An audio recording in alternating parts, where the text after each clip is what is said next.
Today's special discussion is on the conflict that's playing itself out in northern Mozambique in the province of Cabo Delgado over the last 3 years. My guests for this discussion are the Deputy Director General from the Department of International Relations and Cooperation, Ambassador Ndumiso Ntshinga, Professor Adriano Nuvunga from Mozambique Center of Democracy and Development, Liesl Louw-Vaudran from the Institute for Security Studies, and John Stupart, who's the Director of the African Defense Review.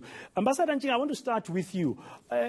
What do you think? I mean, our government, are they worried about the risk of internationalization of this conflict? I'm asking this on the back of the claims. I mean, ISIS, from as early as 2018, has been claiming responsibility for some of the attacks that we've seen in Cabo Delgado province.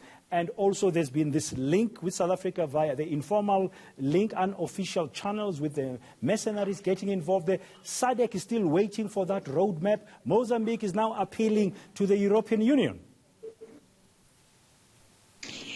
You know, I think we are concerned as South Africa because this region has been relatively quiet all these years. The change that we are seeing, and even the conflicts that we have had in the past, it's a conflict that involves belligerents that we know, that we could talk to, that we could identify.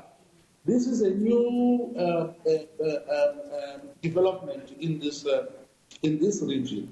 Now, all countries, I can assure you, all countries across the region are concerned because this new phenomenon is something that is not known.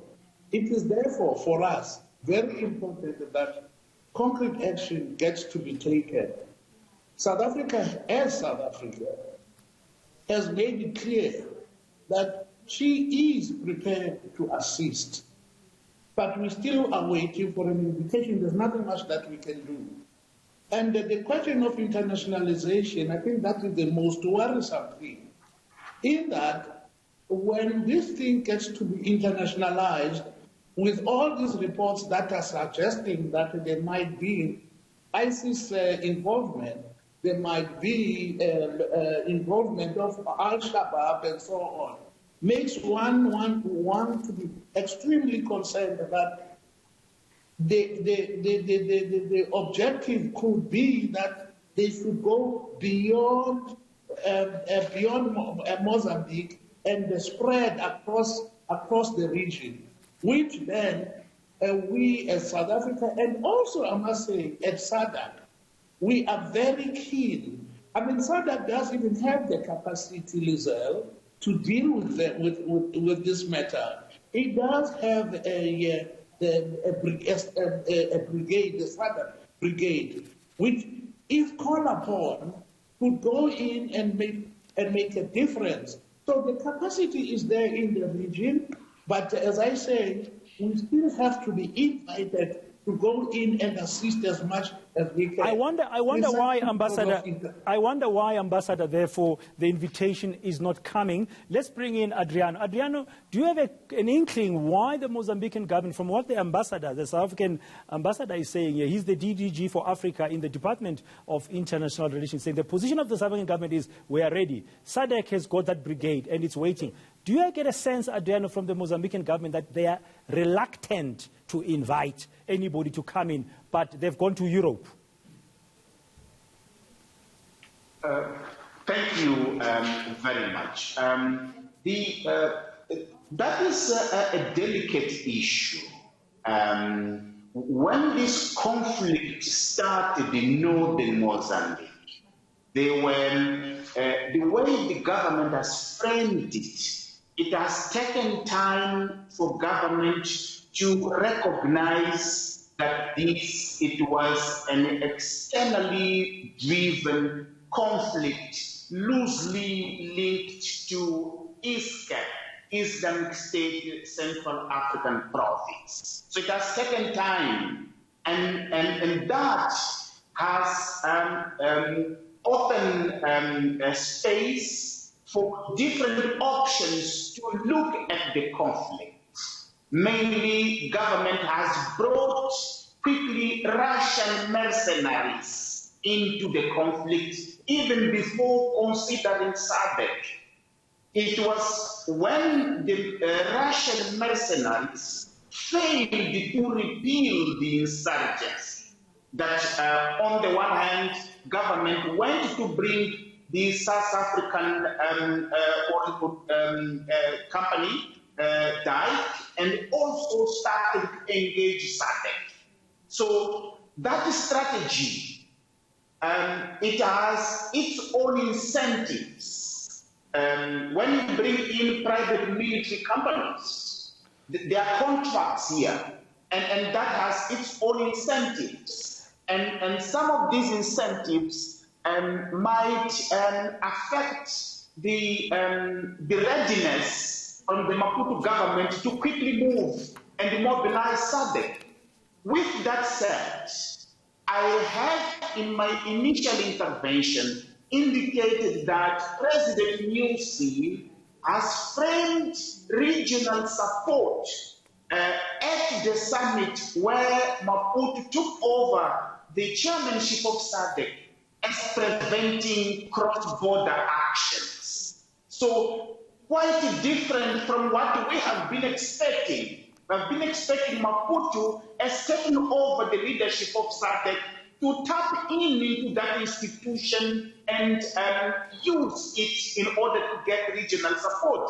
But that is not happening. It's not happening, Adriano.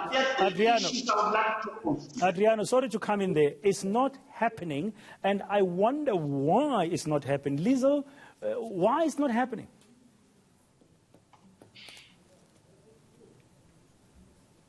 Hi, Liesl. Yeah, so also to Ambassador Ntshinga, what I was saying is the SADC Secretariat in Gaborone is weak. It has to be driven by the member states. It's a little different than, for example, the African Union Commission in Addis Ababa that has got a strong mandate and that can actually at times intervene in a situation. It tried to do so in Burundi a couple of years back. It didn't work very well, but it can. That is why we have the African Union, where we moved from the OAU, which was about sovereignty of member states. The African Union can actually intervene in crisis if it feels that the country itself, it can't deal with it.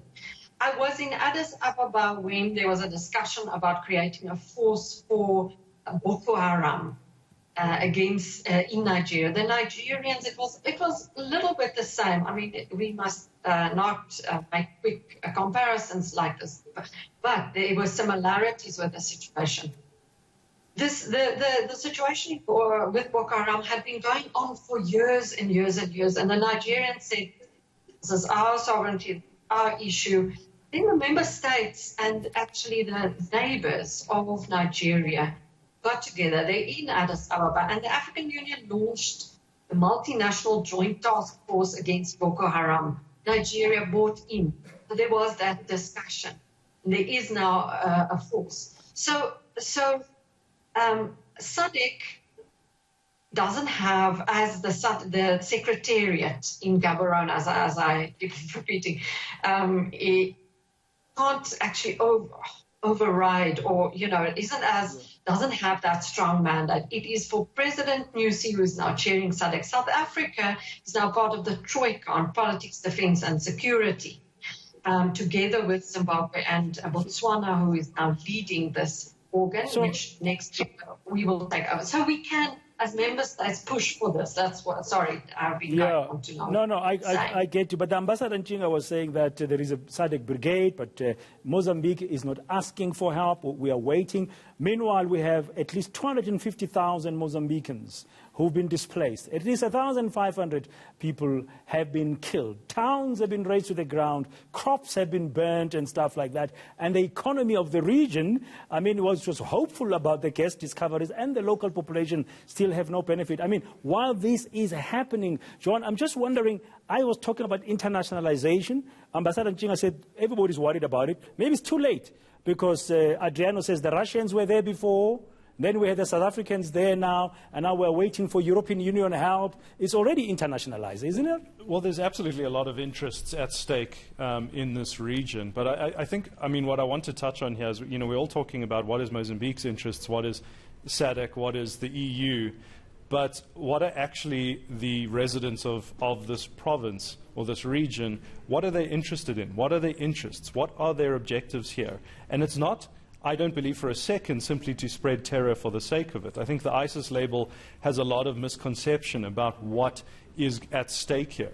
And like you said in the introduction here, this entire region has effectively been treated like garbage by the Mozambican state, by the companies that are developing the gas, oil and natural gas, the natural gas sort of resources in that area for well over a decade. So there's a lot of discontentment, there's a lot of poverty, there's a lot of underdevelopment. Now, in order to fix that from a counterinsurgency point of view, that means giving that area and those people an economic slice of the pie, giving them political agency, and giving them a voice in the Mozambican sort of government project. That doesn't appear to be what the Mozambican government wants to pursue. It appears as if they're pursuing a security-first strategy, completely irrespective of what the locals' interests or sort of demands are. And this explains a little bit, A, why sort of states are reluctant to get involved, why Mozambique's reluctant to ask for direct involvement rather than just sort of funding and sort of financial support, and also why they're pursuing a mercenary first or a PMC first strategy above everything else. They're looking for a hammer to fix a very, very complicated situation. Sounds very complex. We'll try and discuss that a little bit more as we continue into the next segment. Thank you very much, John, because it looks like the Mozambican government at this stage, from what we're hearing, from the contributions so far, they are pretty much on their own trying to resolve this by themselves because of national sovereignty, and they're trying to protect certain interests seemingly. But the people on the ground continue to suffer. I wonder what the solution would be like. I think peace is very important. Is it possible? We'll continue shortly.